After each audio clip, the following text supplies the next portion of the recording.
Here are 5 things you should be looking forward to in the upcoming Mario Kart world. And before we get this video started, I just want to be clear, this is not a video about me talking about the $80 price tag, or the uptick in the price point for the system or the games, or Xbox being stupid and the Nintendo opening the floodgates for every game studio to... You know what, alright, I get it. Do I want to pay $80 for Mario Kart World? No, but I also am not like, oh, I'm not gonna buy it now, which I know I'm one of the people. It's like, oh, if you keep buying the products, they're just gonna keep doing it, and I'm sorry, but I want to play the game first before I make up whether it's worth $80. But yeah. So in the midst of all the negativity, which most of it is justified, let me be clear, I still am extremely excited for this game. I'm extremely excited to play a Nintendo Switch 2, and I feel like some of these positives that we're going to talk about today have maybe been overshadowed by a lot of the chaos going on. So let's get into it.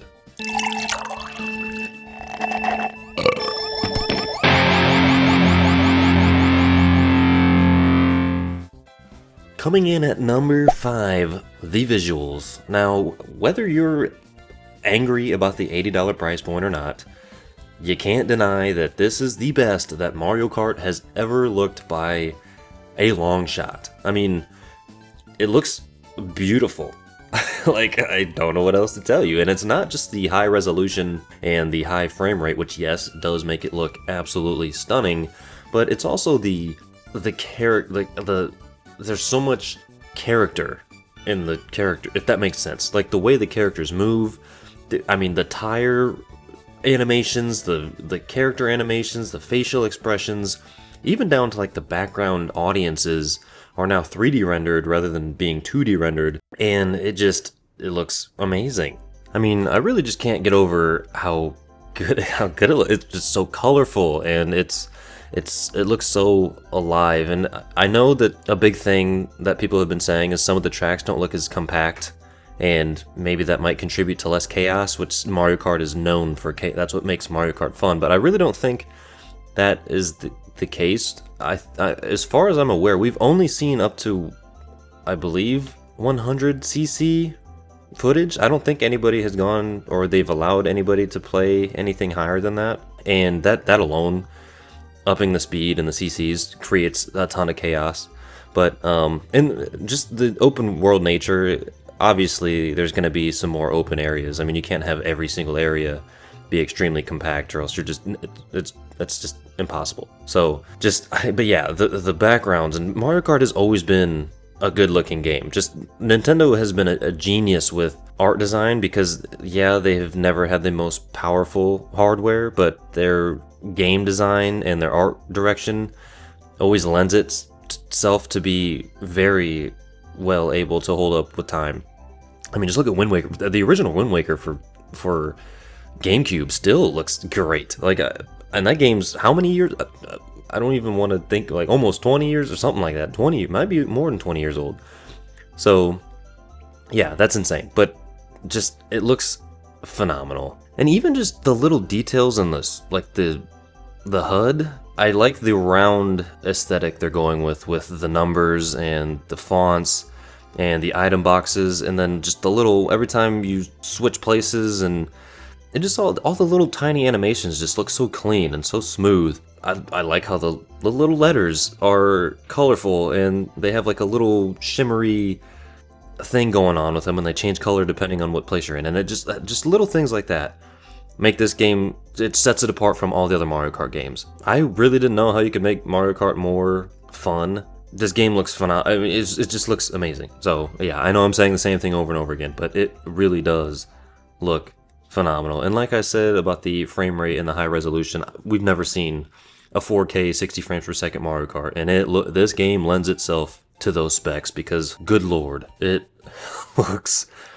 I'm excited. I cannot wait. And like I said, the beauty is really in the details with this. Like, obviously at first glance it looks really good, but then when you really start to like look around at when you throw items, or when characters pass you, or you interact with the environment, it's so smooth. And there's so many little animations that are just so clean and so aesthetically pleasing that I've never seen in a Mario, which obviously it's a new system.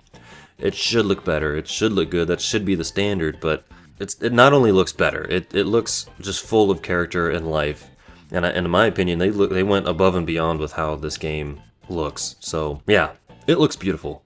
Moving on to number 2, we have more tracks than you think. And I know that's been a huge topic of conversation, is how many tracks are in this game, or are the in-between tracks going to be as good as the normal tracks? Is it going to be boring to drive from race to race? I really don't think that's the case. I mean, if you think about all of the ways that they had to think of to make you be able to drive from race to race, it's like over 100, like well over 100, and there's no way that, I mean, maybe some of them are going to be a little less involved than others, but just logistically speaking, I would hate to have to think about how to develop this game, because just to make it possible to drive from race to race, or from race to whatever, you know what I'm trying to say, would be an absolute nightmare to make work with all the changing environments, the weather patterns. You have to deal with day and night cycles, weather cycles, each race having its own atmosphere and environment, and then to somehow seamlessly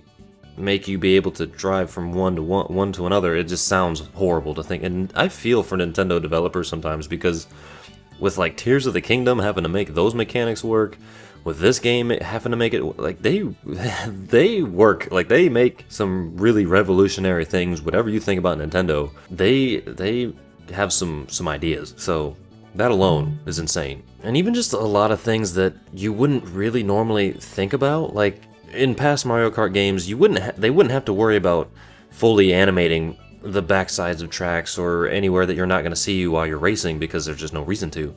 But here, you can drive pretty much anywhere, so they have to animate and render everything that you're going to be able to see, which is, that alone is like triples the game's workload, which is crazy. So just little things like that, and the way that you can see tracks in the distance while you're racing on another one, especially from like a high vantage point, it's so perfect. It's so good. It makes you excited to go to the next track. And it looks yeah, it looks great. Okay. Another huge thing I've heard is a lot of people saying like, oh, it's just another open world racing game, which is true. There's been a lot of games that have been open world racing games. They look amazing and they have their place. They're fun, but 99% of these games are like hyper realistic games, which is, like I said, they have their place. Fantastic. But Mario Kart is like a different animal. It's not like just because it's an open world. It's an open world where there's a ton of different movement options and gameplay mechanics, and you're flying around in zero gravity and have little plane wings, or you're grinding on wall. Like, I really don't think that people understand how much the new mechanics will enhance gameplay, even when you're just in open world driving around. Because yeah, sure, like there might be some places that are just you're just driving around, but I feel like this is one of those things where you can kind of make it as fun as you want it to be. Like if you really want to get creative and find new ways to play this game, I feel like that is going to be a huge thing, and that adds to a ton of replayability, because you know it's not the same experience every time. Which, like a lot of other racing games, you're literally there's no other. You're just driving a car, so there's nothing else you can really do. But in this, there's so many options, and I feel like you can get as creative as you want, especially if you're like an experienced Mario Kart player.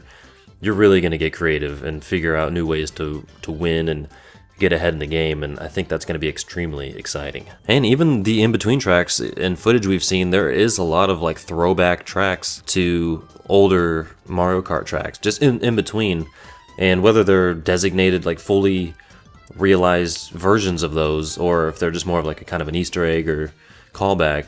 Not to mention Easter egg, there's going to be so many Easter eggs in this game, I'm sure, because there's so many.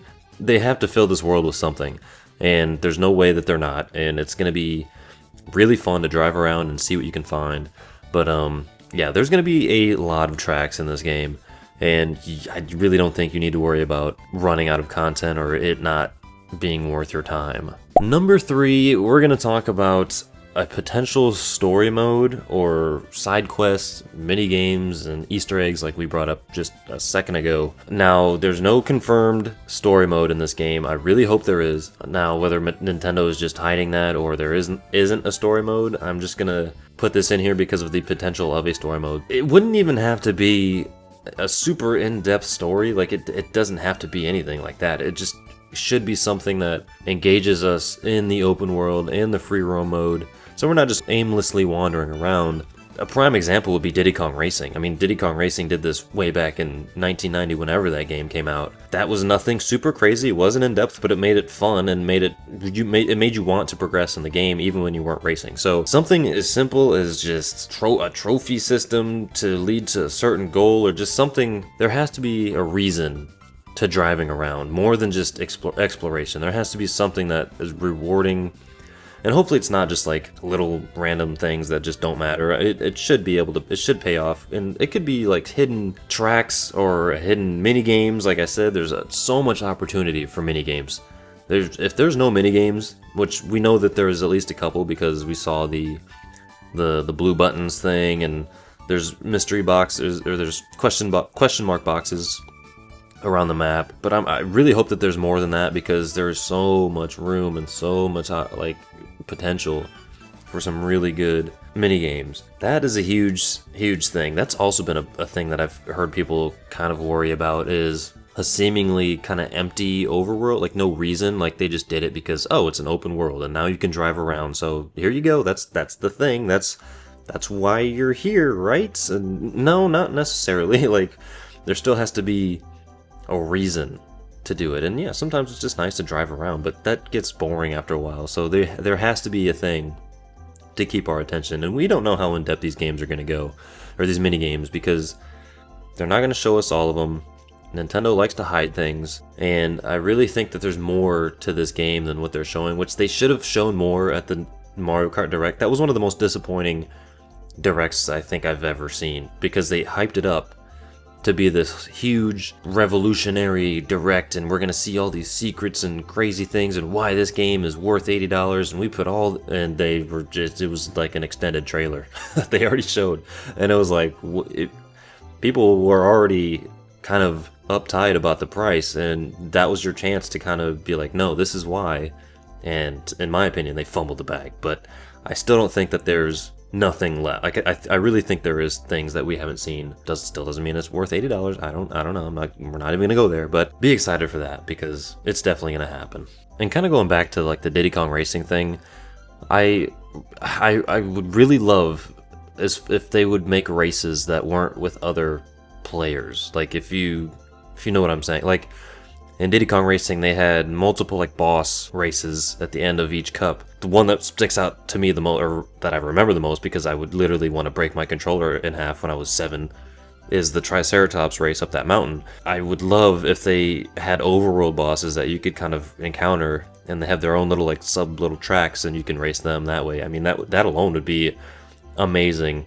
And then from winning stuff like that, you could get new outfits, which, yeah, I know food gives you outfits, so that's probably not going to be the case. But, I mean, imagine if you won like a specific cart or specific trophy that says, oh, I beat, like, it would just be a fun little thing to do. But I'm really hoping for, that's like honestly one of my most hopes. I don't think it might not happen, but here's to hoping. I think there's going to be a lot of stuff to find in our exploration of the overworld. So number 4 is a little bit different, because it's not going to be like a day one type of thing, and that's DLC for this game. Now, it's like, something else we had to pay for. Fantastic. Which, that if they said that they would just, hey, DLC is going to be included when it releases because you paid $80, that would be fantastic.